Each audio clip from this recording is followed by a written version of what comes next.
Welcome into the Cougar Tailgate, where BYU fandom lives. Here's your host, Lauren McLean. What's up, Cougar Nation? Lauren McLean here with Cleon Wall, and we're doing what we do best, talking all things BYU Cougars. Here's what we got coming up on the show today. BYU men's volleyball head coach Shawn Olmstead joins the show to tell us about how his young team is flourishing this year and why he thinks volleyball is the ultimate sport. Plus, we chatted with junior tight end Isaac Rex after the spring scrimmage about what he's worked on most in the offseason, his connection with Kedon Slovis, and how he matches up against the new defense. But first, there's a lot of anticipation in BYU sports right now with football and men's basketball and all sports, except men's volleyball, preparing for the Big 12. We're going to give our gut reactions to what we think will or needs to happen to keep the Cougars in the mix. Cleon, what is up? Oh, well, I'm just here for wonderful discussions with you, Lauren. That's why I'm here every single week. I really appreciate it. And I know you look forward to it every single week. Of course I do. Okay, I want you to give me your gut reaction to the following questions, starting with football. Who do you think is going to be a surprise impact player for the Cougars this season? Surprise impact player. Okay, I'm going to go with four. Paul Mayale. He's a offensive lineman who came over for the University of Utah. I think he's going to make a big impact here. He started a bunch over at Utah. He's now coming over here. I'm not exactly sure where he's going to fit in along the offensive line because they're trying to cross-train these guys to do a lot of different things. But I think he's going to make a big impact, and they're going to really recognize him here for the impact that he makes. I'm going to go number two offensive and two defensive players, by the way. For my second offensive player, I'm going to say Miles Davis. Everyone is paying attention to Aiden Robbins because he's big, he's fast. We've heard a lot about him. And I fully expect Miles Davis to have a breakout year. Maybe it's Thunder and Lightning, where Robbins is the Thunder and Davis is the Lightning, because Davis is so fast. I like that. He's so fast. I think we can get a lot out of him. Next, I'll say on the defense, Jackson Cravens. I think he's going to make a name for himself along that defensive line. They need big run stuffers in the BYU football defensive line. I think he's going to come home from Boise State. He also redshirted 1 year at University of Utah. He's coming home here to Provo, where he played his high school ball. I think he's going to come home and he's going to really put a name up for himself. And then finally, cornerback Maury Bamba. I think he's going to be the third cornerback for this BYU football team, but I think he could push for some playing time. You're going to see him a lot, I think, this next year. I wish cornerback and quarterback sounded a little bit very true, more different. Yes. People are going to be like, Maury Bamba's a quarterback? Yes, Cleon said cornerback. I like those. I picked one defense and one offense for me. Chaz Ayu on the defensive side. The poor kid, Cleon, has been injured for so much of his career. He's finally healthy. I think he's actually one of the rare linebackers that got to practice through spring ball. I think it's his chance to shine with his new defense, finally live up to his potential in his senior season. Do you remember when he chose BYU as a 4-star out of high school? Do you remember that, what he did? No, I don't. To choose which school. He had a helicopter land in LaVell Edwards Stadium. Oh, that's right. That? Yes. Yes. When you do something like that, you gotta live up to your name. And I actually think he is incredibly talented. He just, like a lot of guys, get bitten by the injury bug. So I'm hoping that he stays healthy, and I think he will definitely be an impact player for the defensive. On the offensive side, Jake Retzlaff, and here's why. It's BYU. I don't want Kedon Slovis to get injured by we've just had our hearts broken so many times, time and time again, with mid-season QB injuries. So I think we should just bank on seeing Jake at some point this season. The good news is he's a proven quarterback who was ranked first in ESPN's junior college top 50. He'll have an immediate impact when he gets in the game, and the coaches really trust him. So I think he's going to be an impact player should Kedon Slovis go down with some injury. I'm hoping he doesn't. Listen, I hope BYU can keep all their stars healthy this coming season. And we chatted with Isaac Rex, who has battled with some injuries of his own during his career. We talked about how this spring has gone, including how he's worked on his physical and mental strength this offseason. Here's our conversation. Okay, well, just how would you summarize how spring ball went?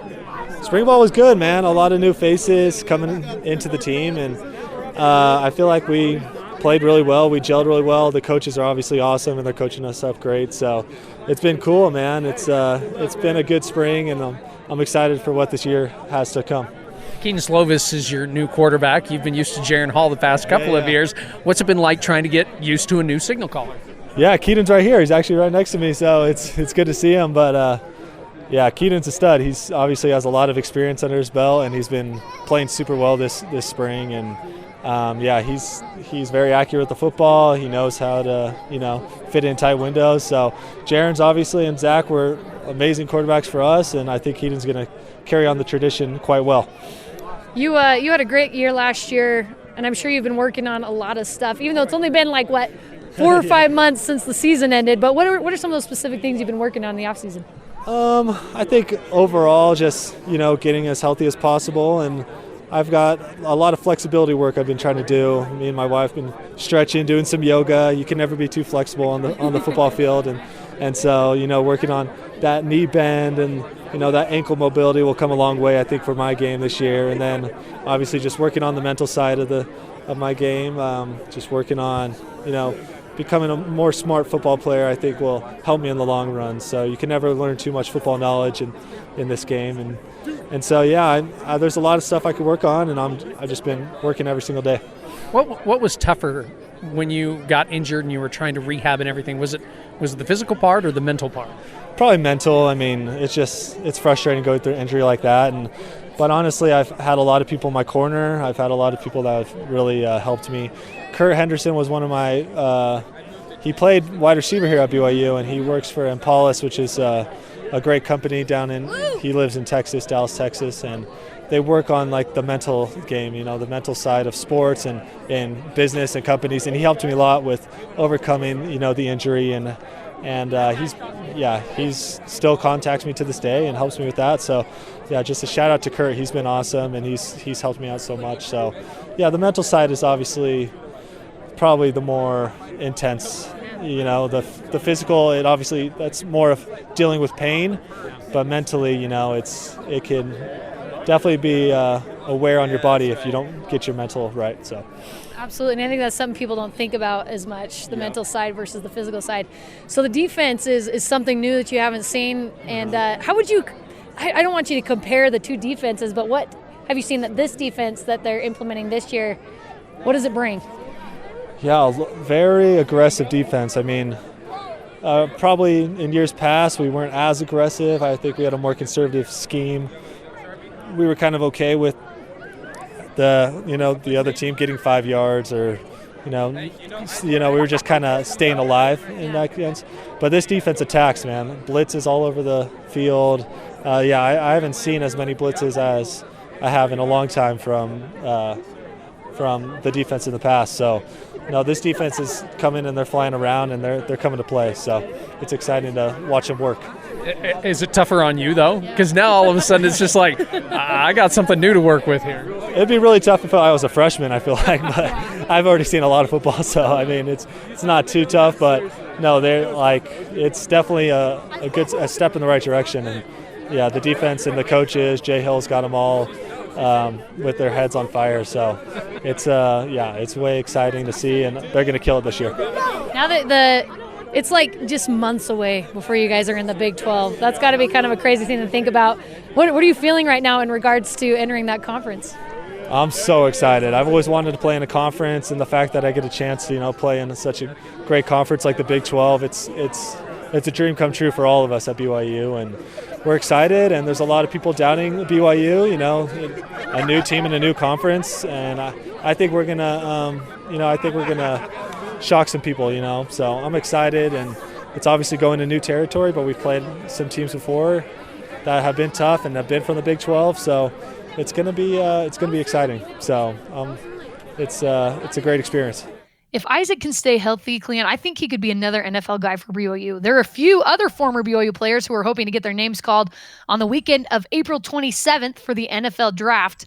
Cleon, what are your predictions for Jaron Hall, Puka Nacua, and Blake Freeland on those days? Okay, we'll start with Jaron Hall. I think he gets drafted, but I think it's the last day of the draft, and it's going to be the last couple of rounds. I think he's probably 6th or 7th round. He'll get chosen as a quarterback. The thing that plays against him is his age. Really, that's it. I think if he wasn't as old as he was, I think he would get drafted a lot higher. but I think he's going to be valuable for someone, whether he's a starter eventually or just a really good, solid backup. Jaron's such a team player. I think some team is going to recognize that, and they're going to pick him in the 6th or 7th round. Puka Nacua, so valuable here at BYU, but I think he could either be a 7th rounder or he could go undrafted. There are so many good receivers out there, and I'm not saying Puka's not good. I'm just saying I don't think people are going to see his value as much, and I really would tend to think that he's going to be a non-drafted free agent, but that's my guess, that or 7th rounder. And then Blake Freeland, I think he's drafted in either 2nd or 3rd round. It seems like really good BYU offensive linemen always find a home, even for a short time in the NFL. I think Blake could be a guy who finds a long-term home, and he's drafted fairly early. I'm going to start with Jaren Hall, too. Experts are projecting Jaren will be picked in the 6th round, like you said, since he's behind guys like C.J. Stroud, Bryce Young, Anthony Richardson. There are a lot of good quarterbacks coming into the NFL draft. And I know they said that Jaren Hall was a little bit undersized. His hands, I think, were the smallest in the combine. So, yeah, I'm with you. I think he could be a solid backup for a team because he is so talented. He's a little bit older. He's more mature. And I think that's maybe what some teams are looking for. So 6th or 7th round is probably the best bet. Puka Nacua, experts are saying he's very talented, but he's raw. That BYU didn't make him run many routes and used him more of a gadget player. So they didn't really get to see what he could do as a wide receiver. They said they like his athleticism, but he needs to work on his routes. I think he'll go in the 7th round. I think he's too talented not to be drafted, Cleon. And I know a lot of really talented guys are become free agents, but I think he's shown enough of what he can do at BYU and in the combine that I think he'll get picked up in the 7th round. Blake Freeland, his vertical and broad jump caused a stir in the combine. He was incredible. He's ranked 13th in his position in the draft. I see him going in the 3rd round. I'm super excited for all these guys to get a chance. Let's transition to men's basketball. What does the men's basketball team need to do in the transfer portal to compete in the Big 12 next year? What's your gut reaction? I would say they need a playmaker, someone who is going to get everyone involved and also can score too. I think Dallin Hall could be that guy, but they need someone other than him to do that. I think they need another big guy, or Noah Waterman really needs to become a bit more of a banger down there. He's really thin, so it's got to be one of the two. And then I think they need someone who can consistently make three-pointers. That role could be filled with a healthy Trevin Knell, who didn't play at all last season. Yeah. It could be filled with other guys shooting better on the team, that is. Or they could get a guy like USU guard Stephen Ashworth. He's from Highland, played at Lone Peak. He's 6'1".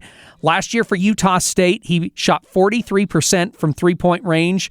Maybe he fits both the bill of playmaker and shooter, since he also averaged 4.5 assists a game. So I think more than anything, they need someone who can make plays for themselves and for the rest of the guys on the team. I think Stephen Ashworth grew up a BYU fan, so BYU has a good chance of getting him in the portal. Cleon, they need a star. You mentioned they need a playmaker. I say they need a star. They need a Jimmer Fredette. And oddly enough, they're going after Syracuse guard Joe Girard, who went to Glens Falls High, the home of Jimmer Fredette, and he grew up idolizing Jimmer. So let's get him and a couple more solid bigs that are consistent to take some pressure off of Foose next year, because Foose had to carry so much, I feel like, last season. They relied on him so much, and they need a backup for him, or just a couple more solid bigs. They need a lot. They need a lot. Headed into the Big 12, which is arguably the best men's basketball league in the country. So we'll see what happens. I think that's what needs to happen. Men's volleyball is currently ranked number 6 and has had a great bounce back season. Cleon, gut reaction. Is it fair that our expectations are so high for the volleyball team every year? I think it is a little bit unfair because, everyone's going to have a down season every once in a while. Last year was a bit shocking. They lost 6 matches in a row to end the season. They only won, I believe, 9 matches the whole entire season. Most teams have a down year at some point. It's what happens afterward that really makes the team. And this team has bounced back nicely. They're still fairly young, but they're hungry. They're not expected to win it all, but those are the teams that can jump up and surprise you. So I think that sometimes we need to just take a step back and say, you know what, it's okay if you're not great all the time, because there's always room to bounce back. And that's the key, is how are you going to bounce back? That's very kind of you. I'm going the opposite route. I think it is fair. And here's why. They've been phenomenal for 2 decades. They've just been a fantastic team. And I think that's the way they want it. I think they want expectations high. It's been that way for so long. And that's what makes men's volleyball so popular at BYU. That's why they draw huge crowds in the Smith Fieldhouse. And I think Shawn Olmstead would want those expectations to stay high. Not that you give these guys flack when they have a down year, because that's just going to happen. But how incredible the bounce back that they had from last year to this year. And it just proves that BYU is such a big name in the men's volleyball world that they can just continuously produce these really good teams and these really good players. So I think, yes, it is fair. And speaking of volleyball, Cleon, coming up, we chatted with head coach Shawn Olmstead about why his team made such a leap from last year's 8-17 season. This is Cougar Tailgate.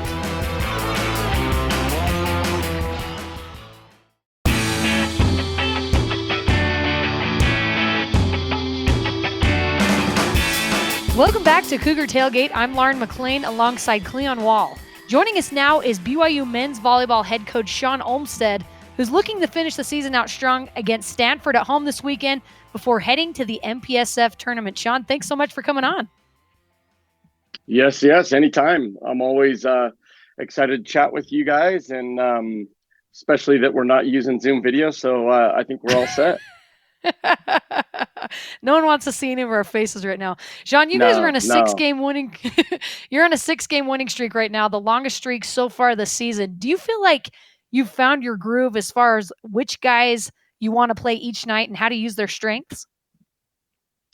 Yeah, I think that's an interesting question, because I think we've found a collection of guys, and that's actually been our strength. And so we've felt really comfortable with different lineups, depending on situations, depending on matchups, and that's really benefited us. So we've got a couple, real strong guys that are in their positions, that have played in those positions, but we have gone back and forth in a couple other positions, and they've done a phenomenal job, and I do believe this team has sort of embraced that and understand that. And so the most important thing is the communication on our level. And we've been doing that, before matches. Hey, we're going to go with this lineup. We're going to go with these guys right now. And we need you be ready at any time. We might switch things up. We've made those changes. We've even made them in the middle of the set. We've made them at the end of sets. We've made them at the start of new matches. So I do believe we've found some things there. How's the team feeling right now? Are they a bit more relaxed because you've been playing so much better this year compared to last season? Yeah, I don't know if relaxed, because I think they're actually, we had a really good practice week of practices, and that was our we laid that out last week with us not playing.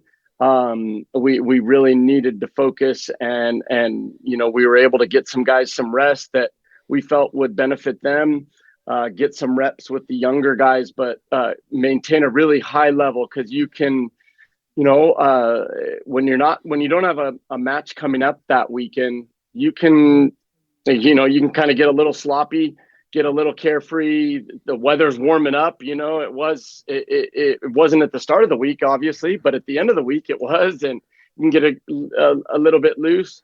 But the guys did a phenomenal job. Like, we had a great week of practice. And so I don't know if relaxed is the right word. They're excited. I mean, they really are, because here we are, we're down the home stretch.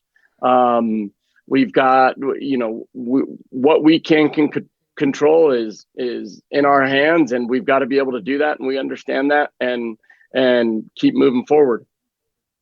You've got a pretty young team. Have you seen them grow and progress throughout the season? And maybe that's one of the reasons you guys are doing so well. I mean, you've done so well throughout the season, but even more so now towards the end of the season. Yeah, for sure. Them learning through mistakes at the start of the season, learning through experience. And I always tell everybody that the reality is, I think experience in anything is kind of the master teacher, and that's anything. Experience from day one when you arrive on a college campus as it relates to just being a normal student. You have no idea what's ahead of you, and by the time you're through your first year, you understand I got to say no to some blind dates. I've got to I've got to prioritize the time I'm going to do homework. I've got to put aside weekends for projects. And so that comes with experience. And you show up on day one of a job, you really don't know what's in store or what's ahead. And then after a month of 40-hour weeks or more, you are more experienced. And so I definitely feel that as it relates to some of these guys, just getting more and more opportunities to be put in those situations and learning from those things. Last season, you finished the season 8-17. You lost your last 6 matches. Maybe I'm putting words in your mouth, but it kind of sounds like just the experience of last season and then what the team has done so far this season, that experience that they've gone through, that's got them to where they are right now. Yeah, no, definitely.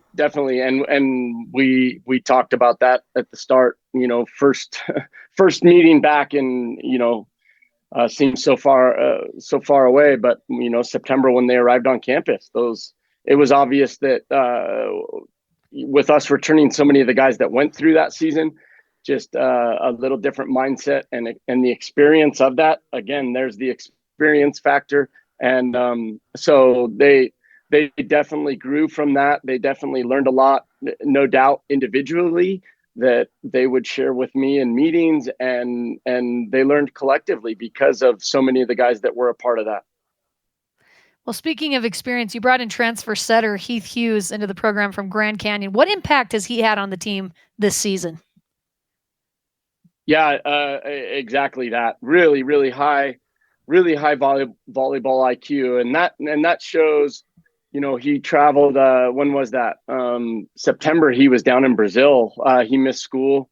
He was playing for the U.S. collegiate beach team down in Brazil, and you don't just get selected on that team because you know how to pass and hit a volleyball. You qualify for that. You make it through the ranks of a lot of collegiate players.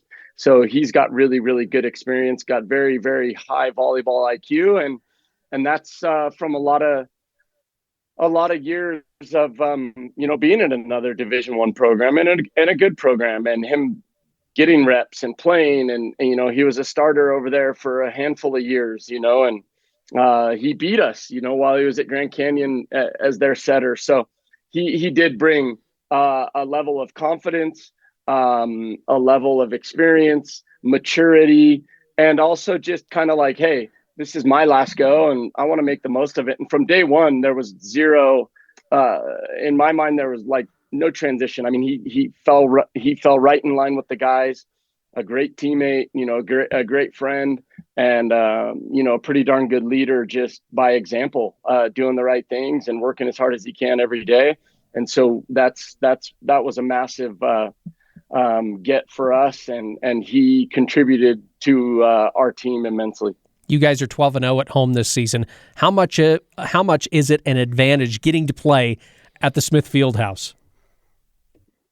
Well, it's just, there's 2 volleyball venues that can do what we can do here at the Smith Fieldhouse. That's us and Hawaii. And Hawaii has the capacity to get more fans, and so they do, especially with their success recently, and so that's exciting to see, and because it's good for our sport. But there's no doubt there's something to be said being at home, and it's a ton of factors, just your schedule, your routines.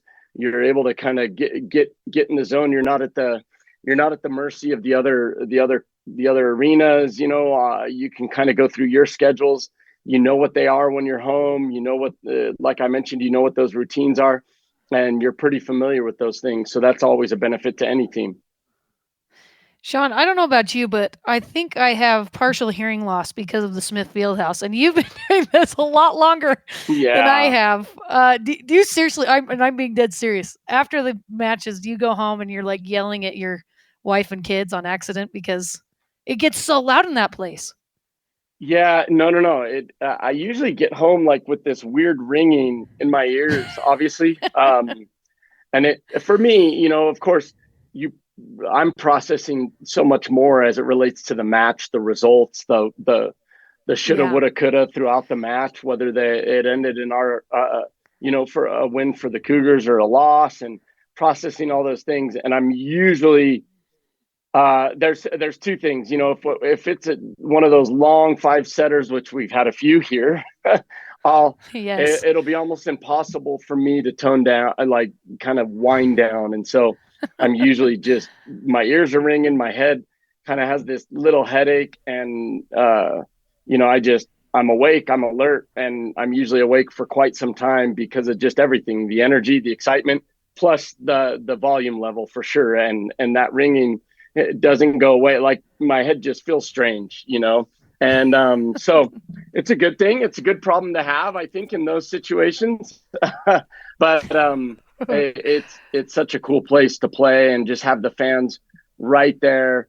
A great group of fans. I mean, so many of those fans were there when I played, and they've been there, and they've been these loyal supporters, these people that you just see, Friday and Saturday, it's set aside for Cougar volleyball. And that's just so cool. And we can never say thank you enough to the community and what's going on here. You're also 4-6 away from Smith Fieldhouse. Is there a reason why? Does that go back to these guys still being kind of young and experiencing things? And is that a little concerning to you as you get ready to go into the MPSF tournament? No, I mean, because I really don't go and kind of process that as it relates to the record away. The reality is that every great team, if you're going to be a great team, and if you're going to be a team that wants to, be the most that you can be, and wants to compete for championships, whether the conference championships or national championships, you've got to go on the road and play matches. And we've gone on the road, and actually, I believe we've done quite well on the road this year. We beat Ball State on the road. We had them on the ropes. I think we could have beat them 2 nights, but one of the nights slipped away from us. We had a really, really solid win on the road against UC Irvine, and then we had Grand Canyon on the ropes as well. One challenge away from having match point. So I actually have a different perspective on our road record. It's been a very good, really good, solid experience for us on the road. And I think that's what the guys know that too. And the guys feel that. So as it relates to the record and boom, on paper, I've never thought twice about that. You're telling me I would have never known. If you would have asked before you stated those numbers, if you would have asked me, I would have had no idea. It would have taken me a minute to go, okay, boom. I would have had to calculate, taken me a legit minute or 2 minutes to think about it and go, okay, here's where we've been, and this is what our record is on the road. For those listeners who don't know, your sister Heather is the women's volleyball coach. Pretty sure everyone knows that. But yes, do you ever go to? No, not everyone. It's weekly. I get told that my wife is doing such a great job with the women's team. So not everybody, but yes, that is my sister. Oh man, that's good stuff. Do you ever go to Heather for advice, or does she ever give you unsolicited advice since she is your sister? No, I think, I mean, really, no, the honest truth is, no, not very much. Actually, neither. She doesn't come to me. I mean, we chat volleyball because we're all here. If you know, right. Our office is, the setup here is they're downstairs, their whole entire staff and our staff is all upstairs. So we're always chatting back and forth, but not, we're not chopping up volleyball. We're not chatting too much about it. We're, hey, good win or tough loss, and it's fun to see this or fun to see that, or hey, how did that go, or what'd you think here? So I guess little things here and there, but I don't go down there and go, hey, Heather, we're coming up on these matches. What's your thoughts here or there? We kind of both do our own thing, and but we do interact, on a daily basis. There's something about volleyball that's just so different from other sports. I will never, ever consider myself a volleyball expert, but I love watching it. You've been playing and coaching it for such a long time. For you, why is it the ultimate, whether you say playing sport or spectator sport? Why is it the ultimate sport for you? For it's one of those sports where you really have to be a great team. You've really got it, and you can say that about a lot of sports, but you can also look at some sports and you can have a LeBron James that can take over a game, and he can just keep the ball to himself and he can go win basketball games. Every time down the floor, he can keep the ball. Volleyball is different. There's got to be touches, and I know there's other sports that are like that, but I just think the skill level to, for us, especially, you've got a ball traveling at this speed to be able to just, have these perfect contacts. And then I've got to rely on my teammate to have another good contact. And then maybe I touch it again, and I've got to do those things well. And there's so much also when you're not involved directly in the play. There's a lot of things I've got to do. I've got to cover the blockers. I've got to communicate. I've got to be involved. I've got to be given information. So I just think it's a great team sport where a lot of people are involved in every play, because you can't have 2 touches in a row by yourself. So you really do need your teammates to help you, and you help them. And then together we as a team kind of go and get to compete and help each other out. It's just so explosive and fast paced. I've never seen anything like it. I love it so much. And one other thing I love, you always have such an eclectic team with guys from all around the country, all around the world, some members of the church, some are not. How do you balance all the different cultures and personalities as the head coach of the team? Yeah, I mean, we constantly do our best from day one of each new year to bring these guys together and talk about the value of what is being a team. And I think, for the most part, we do a pretty darn good job. And I think as it relates to the members of the church and the non-members, that's a big deal to us. Every single person on our team, every member of our team is so valuable and so crucial to our success. We've got to bring these guys in, and it's important for our guys that are members. It's important for them to listen to the non-members and understand what their experience is here at BYU, and try to find an opportunity to help them through that experience, to just be listening, to understanding. Because a lot of times I don't think we do that well. I really don't. And it's a very unique and can be a wonderful experience. But I think a lot of times we just get caught up in that and just go, hey, BYU's amazing, BYU's this and BYU's that, without ever sitting back and going, hey, maybe it isn't immediately for everybody, right? Right. Maybe it isn't, because it's a completely brand new experience for these kids, something they've never experienced in their lifetime, and we're not listening and we're not understanding. And so we've made a massive effort and done all we can and do all we can to be able to discuss those things openly and communicate, so that those guys can openly share their experience, and we can listen and we can try to help. Absolutely. I love that so much. And I honestly couldn't agree more. And I think you guys do such a fantastic job. And I love the different personalities on the team. It is just what makes you guys you, in my opinion. We're here with BYU men's volleyball head coach Shawn Olmstead. Shawn, thank you so much for coming on. Good luck against Stanford this weekend and in the MPSF tournament. All right. You guys are awesome. Thank you for all the coverage and all the support. Appreciate it. Thanks, Shawn. Okay, Shawn, we got it. We appreciate it. All right. Okay. Thank you, guys. Thanks. You're awesome. Thanks so much, Shawn. Good talking to you. All right. You too. And that does it for us today. Thanks again to Isaac Rex and Shawn Olmstead for coming on the show with us. You can join the Cougar Tailgate wherever you get your podcasts, on Apple, TuneIn, Stitcher, Spotify, or on BYURadio.org. Cougar Tailgate is a production of BYU Radio.